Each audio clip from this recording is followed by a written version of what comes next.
time into the channel. Long time no see. Hi. I miss you guys.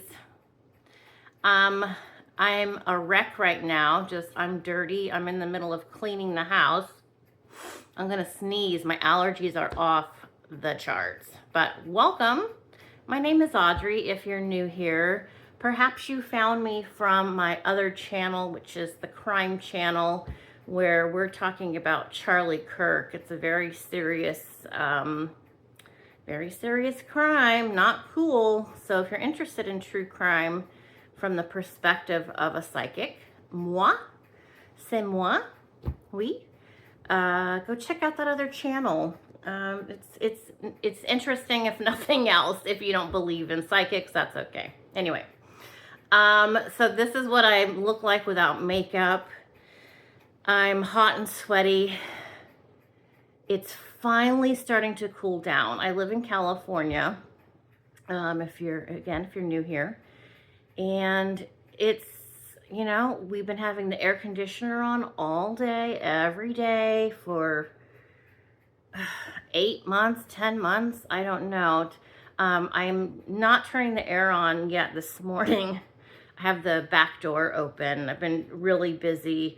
And I don't know if this sweaty is coming from menopause related issues or if it's coming from my adjustment as I lower my dose of antidepressants.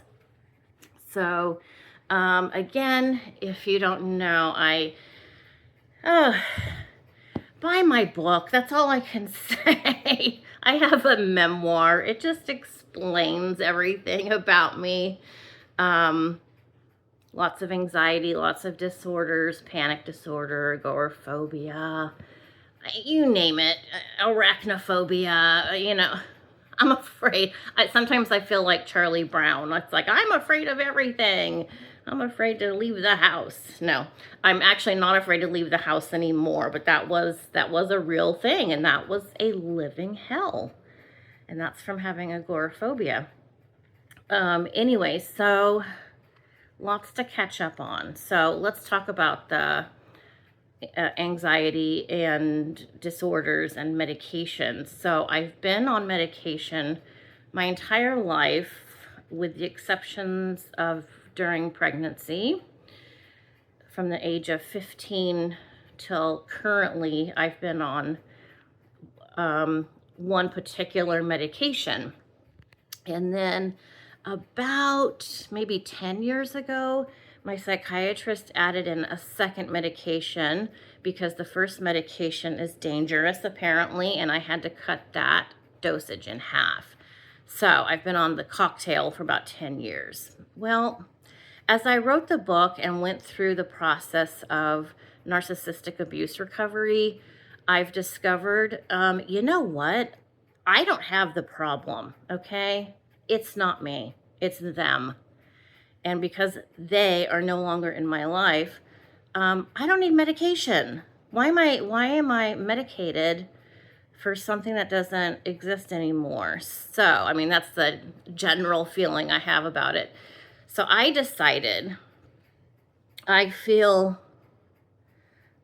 never thought I could get off medication, but I got to the point where I feel like, you know what? I'm ready. Let's start reducing one of the medications. So I started reducing the imipramine. That's the one I've been on forever. So I was on 300 milligrams, and then 10 years ago, I had to adjust that to 150, and that's 3 tablets. And I've been reducing it a half tablet every 2 weeks. So I am down to half of 1 tablet. I'm down to half of 1 tablet. So that's only 25 milligrams. So I'm super excited. I feel fine. My son yesterday, he goes, how's your reduction going on your medications? I'm like, I feel pretty good. Sometimes I don't get head zaps with this medication, but I feel good. He goes, I've noticed you're like really busy. You have a lot of energy. Probably because you're not sedated as much. And it's like, I have been sedated my entire adult life. Isn't that sad? That's because of the abuse I was enduring. And I didn't even know that till I started writing my book.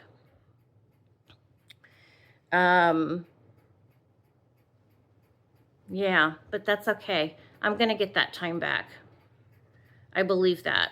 I believe the universe will make it up to me, so to speak. Not that they owe me anything, not that God owes me anything, but it's okay. It's okay that this is how I lived my life up till this point, because I'm not done yet. I'm not done yet here. So anyway, that's a big deal that's going on with me internally. Not much of an appetite. I haven't lost a freaking pound. I don't know why, because I'm not really eating. I'm not hungry. I'm just not hungry. I have my coffee, and then the rest of the day, I force myself to have something to eat. Nothing sounds good to me. Anyway, I'm sitting here in my bed. I was just going to make my bed, and it's like, well, let me just sit down for a minute. Let me just calm down for a second. I just got my son off on the bus. He's 22. He's disabled. He's special needs. And he goes to a day program, which is really nice. And that's one reason why it's really hard to not live in California, because California, especially the county I live in, there are so many, many incredible programs for special needs people, kids and adults. And it's a huge community of special need people here. And even in my own neighborhood, I have special needs next door. And the house next door has an added, well, it's built in. It's a built-in apartment to the house, which is what we want to buy. So, that's just how the house comes. That's how the house is made. It's like you have your regular house, but then there's a door that leads to an apartment. And it's all one story, which is what we need as well. Anyway, she's next door. And then down the street, there's an Asian woman. And then we have a little girl over here. And in the morning, everyone goes to like different locations. The girl next door is still, I think she's in secondary school, post-secondary, which means you're over 18 and you're younger than 22. So I think she's in post-secondary. And then in the morning, Johnny and I are out front waiting for his shuttle. There's just all kinds of different shuttles for different schools and stuff coming by, picking up all the special needs people. But it's a wonderful place to live, and these are free programs, you guys. So, California gets a lot of hate, but as far as medical needs, I mean, there's no place better than living here if you have a loved one that's, medically dependent on programs and everything else. It really helps. It's hard when Johnny's not in school because I don't get to do anything. The house is dirty, and it's just a nightmare if he doesn't have school. So he's already graduated from college, so now he's in the adult program. Yesterday, after Johnny got picked up from school, I had to take Pumpkin, the cat, to the vet to get his neuter. And he was a good boy. He was quiet. He didn't make a peep. I live kind of out in the country, and the vet is not far from my house at all. So I just ran him down there. He got his little neuter. And then it was a busy day the rest of the day. I had, what else did I do? I had to go with Ben to run an errand. And then, first I had to go pick up here. My memory's coming back. Okay, so Johnny got home at 3. He eats from 3 to 3:30, 3:40 or so every day. And then I had to run down and pick up Pumpkin. and then run back, and we took Ben to an appointment, and then after the appointment we had to go pick up our groceries. So yeah, yesterday was super busy, and today I have to wash my hair. My hair is gross. I'm just so hot right now. I thought, well, let me just finish cleaning the house and doing all that stuff before I get nice and fresh and clean. And I'll just be on YouTube later and responding to comments and stuff. And, you know, speaking of Johnny, oh, let me show you this. This is a painting Chase, my husband and I got. So it's a painting. It's an acrylic painting. We got that in London on Portobello Road. Portobello Road in London is that street where all the houses are like pink and yellow and purple. They're really cute. And we have another one from the same artist. And my husband's like, that's gross. They should be, this painting should be in a frame. Yeah, it should. But you know what? We don't own this house. And when we buy a house, I don't know what kind of decor I'm going to have. So I don't know what kind of frame I want. Okay, sir? So you can just calm down. That should tell you to hurry up and get the house so I can finish decorating, for God's sake. Anyway, I wanted to show you a couple products I found for my son because he's not toilet trained. So yes, I've been changing diapers for 22 and a half years. Woohoo! And you know, now that he's a big man and he's hairy and stinky, sometimes it's challenging trying to keep him clean. And I just wanted to show you a couple products I found on where's the camera? On Amazon that I'm really enjoying. This one is called Scrubs Rinse-Free Bath Sponges. It's soap and shampoo infused. You just add water. So I got this on Amazon. And it was $10 for, I think, 25 little sponges. Let me take one out and show you. So you just rinse, you put these, I put it in some, you know, hot water. Oh, God, it smells, well, to be honest, it smells like the hospital, but I kind of like, I kind of like the hospital smells. So this is it, and you just rinse it under water. It becomes extremely foamy, and it's rinse-free, which is nice. I like that aspect of it, but it smells really good when you, it's just like a clean smell, and it kind of, I don't know if it claims to do this, but to me, it really minimizes the urine smell, you know, because disabled people, a lot of times, they have smells. They just do. And it's really challenging trying to keep my son smell-free, you know, to have him clean. So this has been helping really well. So I'll start with his head, work my way down to his man bits and everything. And I'm really happy with this. This is really helping with the smell and keeping him clean. So that's a wonderful item. Here's another item, very similar, very, very similar. This is Medline Ready with Olive Mine Foaming Body Cleanser, use every day. This is also a no rinse cleanser used on hair and entire body. This is hypoallergenic, non-sensitizing. So this is a foam. It's basically foams up just like that other thing I just showed you. And so I just get a dry washcloth. I pump it 3 or 4 times. And then again, I just start at the top, work my way down, cleaning him off, cleaning his bits and stuff. I don't bathe him every single day. It's kind of an event to bathe him. So I bathe him every couple of days. It just works well for us. So this also is from Amazon. So I highly recommend both of those products. I'm going to Vermont finally. My daughter lives in Vermont. She moved there during COVID. It gave me a nervous breakdown. I am not kidding you. That's my baby. That's my only girl. She's my firstborn. We shared a bedroom for 15 years or whatever. It was always me and her and the two boys. I've only been married for a few years. I was a single mom for 18 years. So when Sarah moved, it devastated me.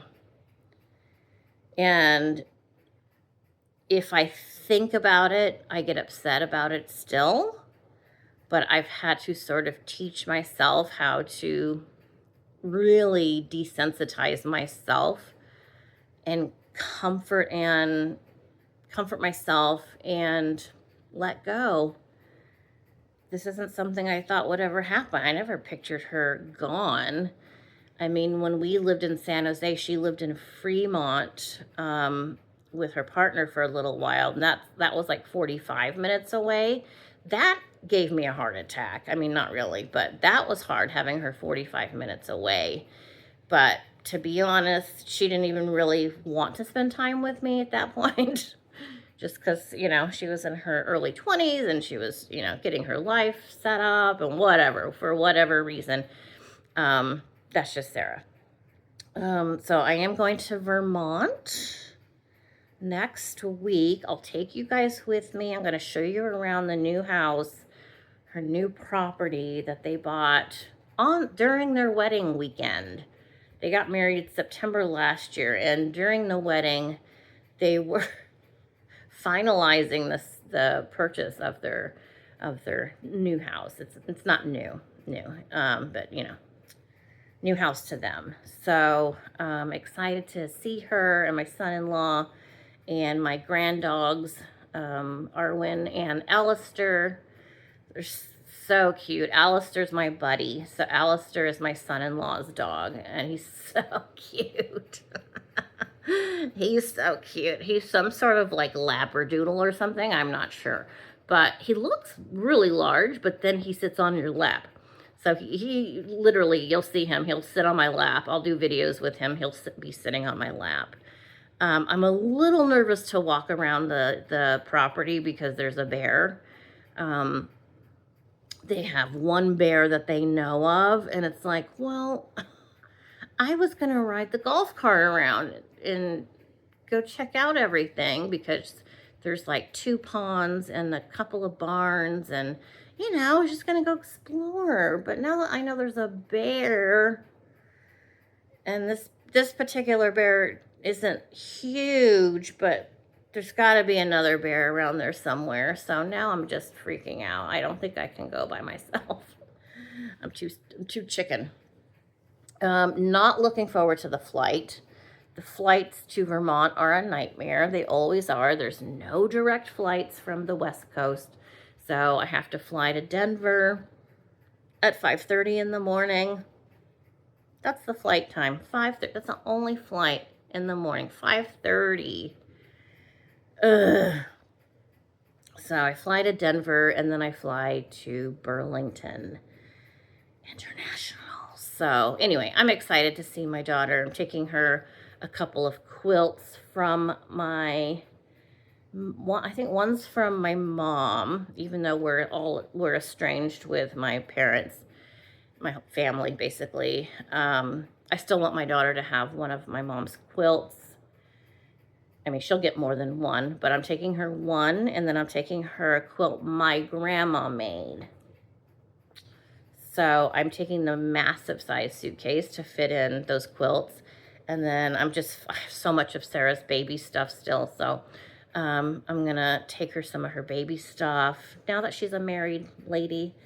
And then before I go, I'm going to run by the Mexican supermarket and get some pan dulce, pan de leche, some concha pastries, and some yummy treats for my daughter that she misses. There's no Mexican food in Vermont, not yet anyway.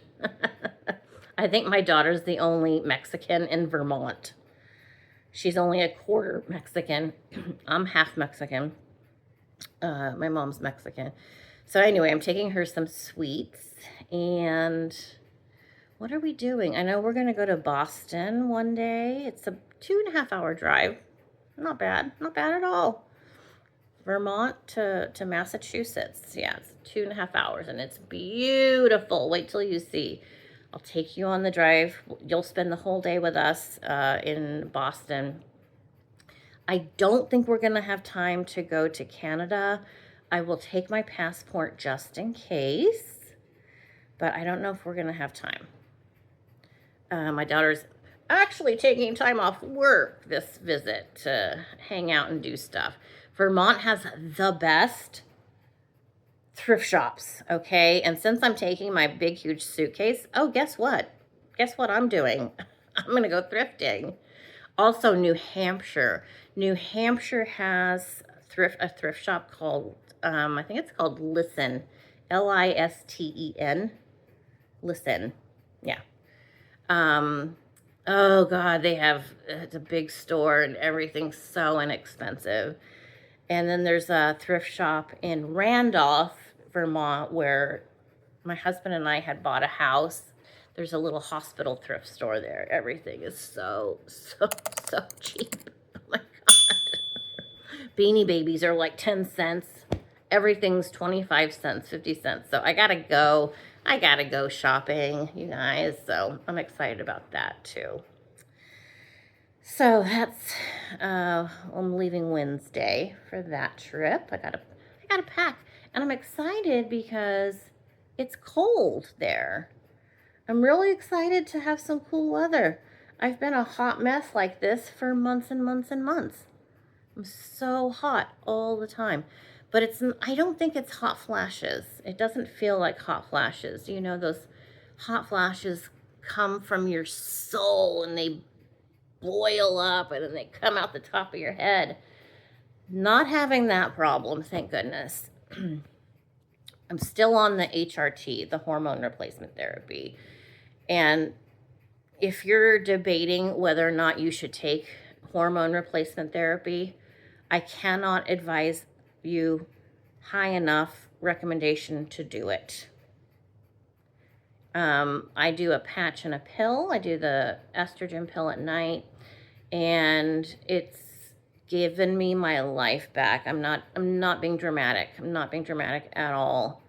All these years we've been lied to by doctors, the pharmaceutical companies, that saying that HRT is bad, that it gives you cancer, that gives you stroke. No.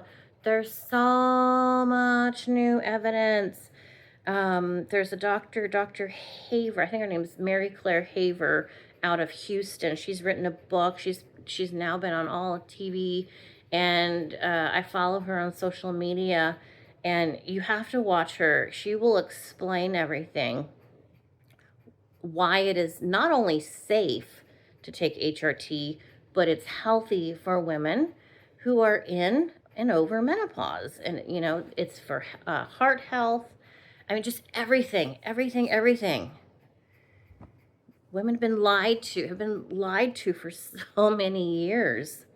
So the HRT is great. Happy about that. If you don't follow me on Instagram, I'll put my Instagram info here. Follow me over there. I just post stupid stuff. No, it's a lot of cat pictures, cat videos. I posted a quick video of Pumpkin coming home from the doctor yesterday, and he's doing well. My little fat pumpkin. He's got these little flat ears. His ears are flat. They're super cute. Apparently, it's like some sort of defect, his ears, but he can hear fine and everything.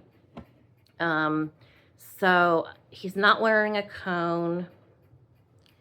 I did isolate him until like 11 last night. I let him out out of the office.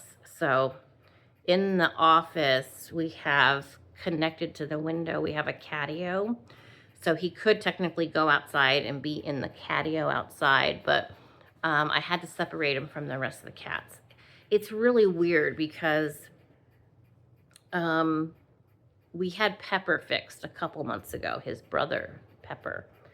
And after coming home from the hospital, the other cats attacked him so bad. And I'm freaking out.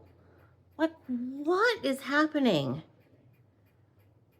I don't understand why these cats, they're all boys. They attacked poor little Pepper coming out of the hospital.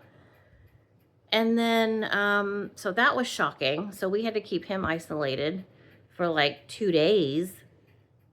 And then yesterday, I was prepared for the attack to happen, but I did isolate him. But when I let him out of the office, he was kind of dragging his butt a little bit. He was still on, the pain medication was still working. He was a little high, but not much at this point. He had an appetite, which is good. He's a pig, but he could only eat 25% last night. So I had to stop him after eating a little bit. But Marshmallow, the sweetest cat that I have 4. Marshmallow, the sweetest cat I have, started hissing. And I'm like, oh no, no, no, no, no. If any of you, I'm telling my cats, if any of you give Pumpkin a bad time, you all are going in isolation, timeout. You're going to go in the office. Pumpkin's going to get to stay out in the rest of the house. You all are going to go in the office, and I'm going to lock you in there. So be nice to your brother. And Latte, the big cat, he kept smelling poor little Pumpkin's bottom, and I'm right there watching because I don't want the cat being harassed by his brothers. So Latte didn't do anything, and then Marshmallow did hiss at him again, and then he took a swipe at him. And so I had to have a talk with Marshmallow, and I told him, one more hiss, any attitude, you're going in isolation. So he was fine after that, and it's been fine ever since. And Pumpkin's doing well. He's running around. He broke something last night. He was climbing. He climbed the little shelf I have in the entryway, and he threw stuff off the top of the shelf. And I'm like, oh my God, Pumpkin, I don't think you're supposed to be climbing and jumping, for God's sake. So he's fine. He's been fine. He doesn't appear to be in any pain. And I'm just keeping a very close eye on him still. I got to make sure the other cats don't have a problem with him. And apparently, my son said, my other son, Benjamin, he said it's the smell that they get from being at the vet's office that the other cats don't like. It's like, well, that's rude. He was in the hospital, for God's sakes. Leave him alone. But anyway, so we survived the night with all that drama. All right, so it's Friday morning. I'm filming this. I'm just looking around at all the stuff I have to still do before I take my shower. Yeah, so I'll just be home the rest of the day, cleaning, organizing. I think I'll give a nice mop in the kitchen, and I got to do the cat bins, the cat potty boxes. There's a few of them. So I still have some stuff to do. So, and I do have to start packing for the trip, so I'll be doing that too. Well, it was nice hanging out with you ladies and gentlemen. Hope you're doing well. Have a great weekend. Again, if you like true crime, head over to the other channel, subscribe there. And also check me out on Instagram, lots of kitty cat pictures. If you go back far enough in my photos, you'll see pictures of me and Chase in Australia from a few years ago when we got engaged and stuff. That was incredible. And yeah, that's what's happening over here on the West Coast. And hope you guys are doing well, if I can talk. I think I need more coffee. there's a fine line between too much coffee but not quite enough coffee. So I think I need a little bit more. I'm gonna go get some more. Take care. Nice seeing you guys, and I will see you soon. All right. Mwah. Ciao.